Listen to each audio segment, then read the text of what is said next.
GF 80 millimeter f 1.7. We both had the GFX for a bit, so we can talk about this a little bit. 1.7. That'll make it the very fastest medium format lens ever made, I think. Yeah. I want to say I had at one point I had a 1.9.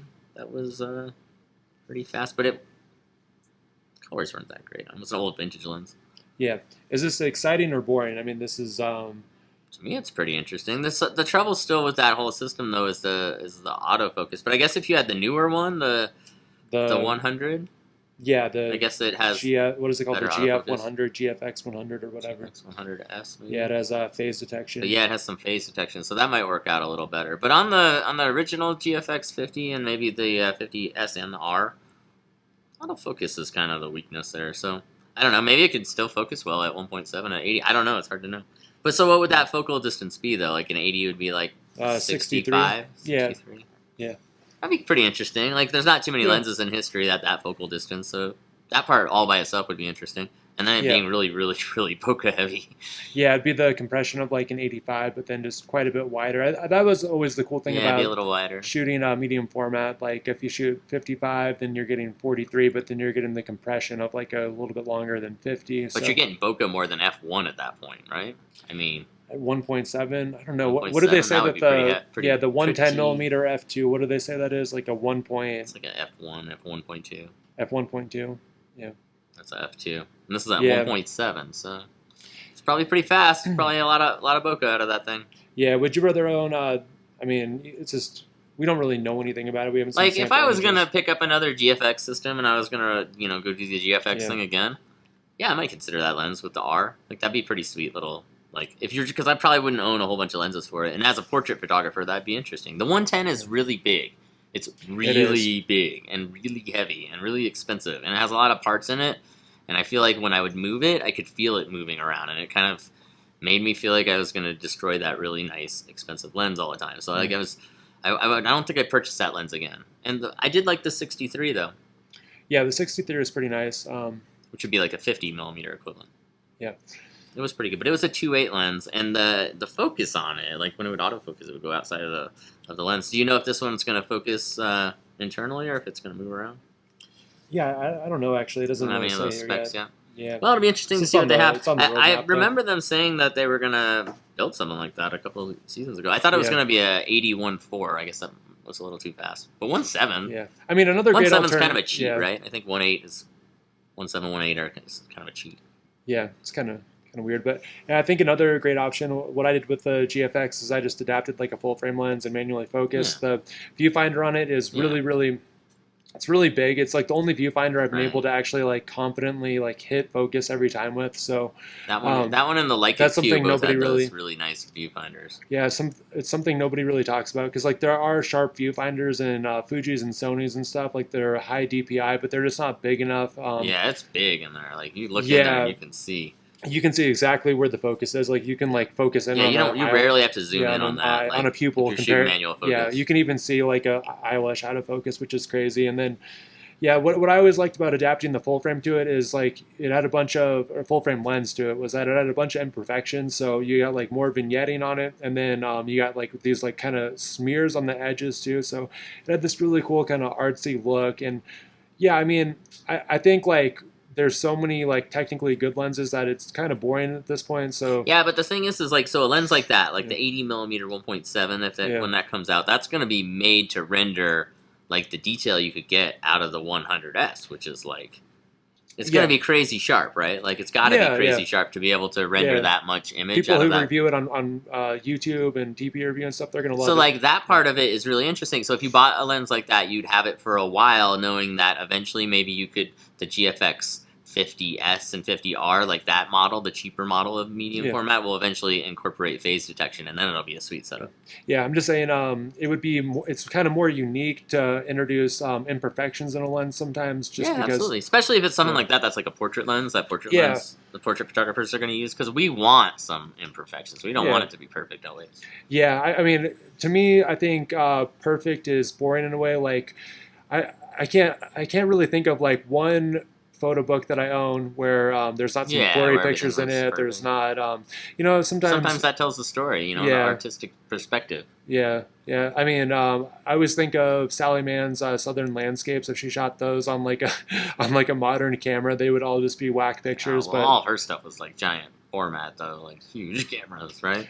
yeah, That kind of yeah, stuff, at least, the landscape yeah. stuff. With and what makes You the couldn't do that Southern on a landscapes like DSLR. have kind of like soul or whatever, are kind of the imperfections from like all these weird little things going on. How there's vignetting on it, But how it's true, there's yeah. Like smearing in that's the what you look corners. for. Yeah, so when I shot the full frame lens on the GFX and adapted it and stuff too, I was looking at a lot of Sally Mann at the time, and I loved how there was a little bit of extra vignetting and there was corner smearing, so I was kind of emulating that a little Yeah. bit. And what's nice But, about that kind of stuff now is like Lightroom and post production's come so far that you can emulate or fake a lot of that stuff still. Like you can put that on in post after the fact if you wanted to, and you can make it look a little different or kind of change it up in that kind of style, especially if you wanted to add vignetting or something like that.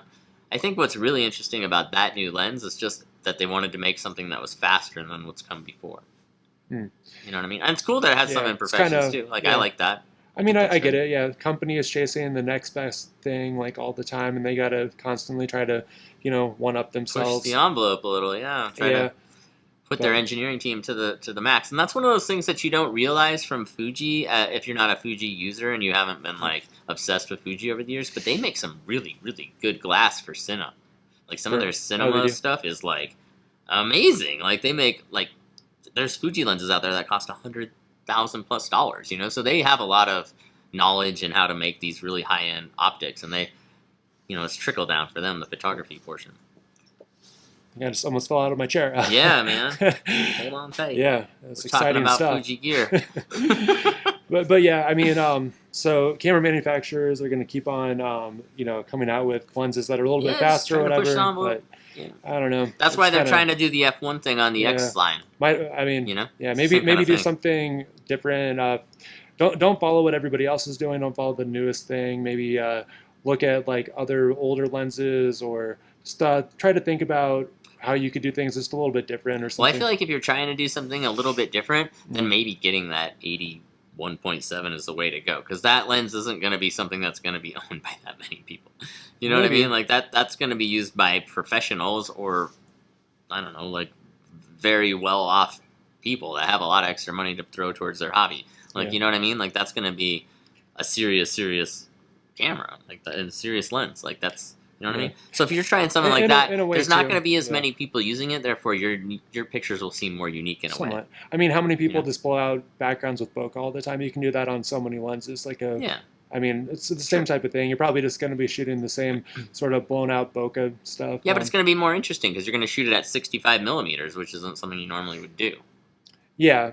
I mean, And you're going to have that. I mean, in my opinion, that's an interesting lens for sure.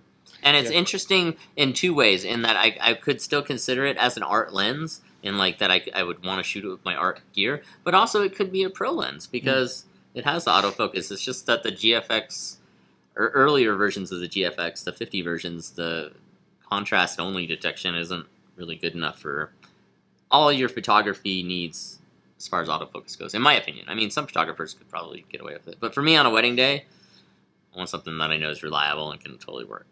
yeah. I don't know. Maybe just my advice to anybody looking at this lens, maybe hold on to your lenses and just ask yourself, like, what could I really do with this lens compared to whatever sort of 1.4 lens you had or whatever before you. Or if look maybe at you it. were thinking about like jumping into the GFX system and you weren't going to get it because you didn't like any of the lenses, and this is the right lens for you, now might be the time to do it. Yeah. Maybe if the 110 had too much compression for you, and I definitely you felt like the wanted to go 110 was with an sweet, 80. but it was just big and heavy. Like having owned that lens, like I liked it a lot, and I liked the pictures out of it a lot. It was just cumbersome to use, so a lot of the times I would That favor lens the was smaller lens. Yeah, for that sure. lens was really, really sharp. I remember. Yeah, it was. Yeah, it competes with Otis sharpness. Like it's good. Yeah. It seems like 100 millimeters on medium format. The Pentax 90 millimeter is also really, really good. It's 2.8, but it definitely had a lot of good things going for that. Yeah, too. so I'm sure this lens will be outstanding. I'm sure one day I will get my hands on it to play with it. Yeah. But until then, it's Yeah. in the future. Yeah, One go day. go buy this lens and then just shoot bokeh. Well, it's not actually out yet. It's just specs, right? What if? Yeah. What if one day Yeah. there was a Fuji 80mm f1.7? Tune in on Sundays when we drop the newest editions of our video podcast. Every Sunday, 10 a.m. Hit subscribe, hit that like button, all that good stuff. Do it. See you on Sundays. Thanks, guys. I think that's pretty good. And we'll stare at you until you actually hit subscribe. So go ahead and hit that subscribe button if you haven't done it yet. Subscribe, subscribe, subscribe, subscribe, subscribe. You make it seem like they're in Subscribe. trouble. You guys are in Subscribe. big trouble.